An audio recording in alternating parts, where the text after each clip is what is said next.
Bonjour à tous, mon nom est François Letarte, bienvenue sur ma chaîne JDR D30, une chaîne consacrée aux jeux de rôle sur table. Alors, vie de rôliste et bilan jeu de rôle jeunesse. Donc, un groupe de personnages qui, dans les souterrains du port de l'Est, sont en train d'explorer un donjon qui a été créé par un magicien qui avait un drôle de sens de l'humour.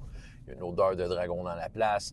Il y a des nains qui semblent être au service d'un certain Johan le ressuscité. Donc, c'est ça. Donc, voilà. Fait que dans le fond, les nains, d'ailleurs, qui sont à la recherche du personnage dans les couloirs, tu sais, eux sont passés par une porte secrète que les nains ne connaissaient pas. Mis à part de les avoir mis bien dans le trouble, les personnages, ça leur a surtout servi d'explorer des endroits que les nains ne pouvaient pas avoir. C'est pas des endroits qui avaient beaucoup de choses à acquérir, mis à part des potions étranges dont les effets ne sont pas encore connus. Mais en tant que tel, c'est ça. Fait que ils explorent la place, puis là, il y a le roi du groupe, celui qui peut être aspirant roi, en fait, sans la présence du dragon. Ça fait partie un peu du truc. Puis il veut aller à sa rencontre pour voir qu'est-ce qui arrive. Eux autres, ils ont terminé, en fait, il y a une partie du groupe qui sont terminés sur une plage dans laquelle il y avait des trolls qui s'amusaient avec un halfling qui lançait comme une balle. Mais là, le voleur du groupe robot a réussi à faire une petite attaque sournoise. C'était le joueur vedette. Au lieu de son D4 sur sa dague, il a mis un D30 et il a roulé un 30. Il a fait quelque chose comme quelque chose comme 42 points de dommage, là, une attaque sournoise, ce qui est très, très gros. Ça ne tuait pas le troll. Non, mais il y a une capacité qui permet de dire une fois pendant un combat, il peut décider qu'un résultat devienne un critique. Fait qu'il dit c'est un critique. Fait que, il faisait 84 points de dommage. Plus d'éventuels bonus. Ouais, OK, le troll a un genre de réduction de dommages de 3 points. Ça ne changeait plus rien rendu là.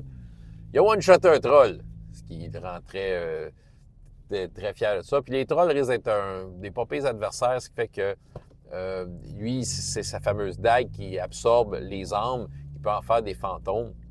Il a décidé de sortir un fantôme. C'est le dernier move qu'il a fait.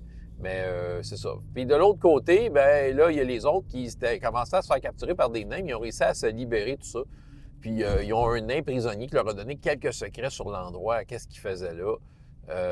Puis il disait que c'était Johan le ressuscité qui. Il n'a pas tout dit, mais il a dit certaines affaires par rapport au fait que, bon, c'est Johan le ressuscité, c'était comme. Il travaillait pour eux. Eux autres, maintenant, à la place, eux autres, leur job, c'était d'amener aux monstres rouilleurs des victimes. Puis c'est ça. Puis à la fin, ils récupéraient les objets magiques que les victimes avaient. Bon, c'est un peu compliqué pour rien, cette histoire-là, mais c'est pas grave. C'était la façon logique d'expliquer qu'est-ce qu'il fallait le monstre rouilleur. Ouais. Mais c'est ça. Probablement que ça amuse bien gros, Johan, de le ressusciter, cette histoire-là. Mais les autres, ils sont allés dans un couloir, puis les nains ont installé un genre de canon à une autre extrémité de couloir qu'ils n'avaient pas vu encore, et les nains les menacent avec un canon. Qu'est-ce qui va se passer? C'est là qu'on est avec ce groupe-là. C'est pas plus compliqué que ça. Une belle exploration de donjon, de quoi de bien classique, de bien amusant, de bien savoureux.